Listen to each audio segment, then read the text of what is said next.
سب سے پہلے آپ میڈیا کا شکریہ، جسے آپ سب کو علم ہے کہ 2 دن پہلے ہمارے پارٹی کے مرکزی جنرل سیکرٹری اور اپوزیشن لیڈر عمر ایوب صاحب کوئٹہ تشریف لائے۔ ہمارے ایک الائنس بنی پورے پاکستان کے جو سیاسی بڑی پارٹیاں تھیں، اور ہم نے پہلا جلسہ رکھا پشین میں، الحمدللہ کل وہ ہوا، اور اس کے بعد چمن میں، اور آج یہاں پاکستان پیپلز پارٹی کے سابق ڈپٹی جنرل سیکرٹری اور مرکزی کور کمیٹی ممبر شریف خان توخ صاحب کے پاس ہم پہلے بھی ان کے پاس کئی بار آئے کہ آپ نے ہمارے پاس شمولیت کرنی ہے۔ آپ کا جگہ پیپلز پارٹی نہیں، تحریک انصاف ہے، اور تحریک انصاف کو ہی ایسے نوجوانوں کی قدر ہے۔ شریف خان خلجی صاحب یہ ریسنٹلی بھی 39 کے ٹکٹ ہولڈر بھی رہے،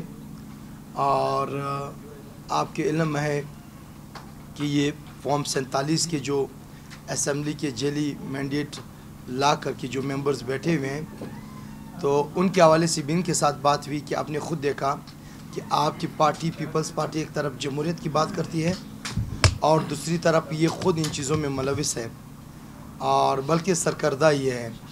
تو اگر آپ نے پیپلز پارٹی اس حوالے سے جوائن کی ہے کہ وہ ایک جمہوری پارٹی ہے، اور محترمہ بینظیر بھٹو کی اور ذوالفقار علی بھٹو کے جو جمہوریت کے دعوے یہ کرتے ہیں، اب وہ نہیں رہے، اب یہ بھٹو خاندان کی نہیں، یہ زرداری خاندان کی جماعت ہے۔ تو کافی بحث مباحثہ ہوا، تو میں ان کو شکریہ ادا کرتا ہوں کہ انہوں نے ہمیں عزت دی،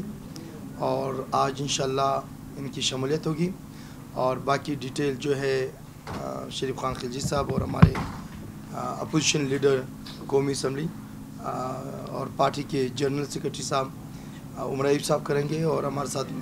مرکزی عہدیدار ہمارے اخونزادہ حسین صاحب، اور اس پروگرام میں ہمارے ساتھ کوئٹہ ڈسٹرکٹ کے پریزیڈنٹ اجین الخان خلجی صاحب ہیں۔ Over to you.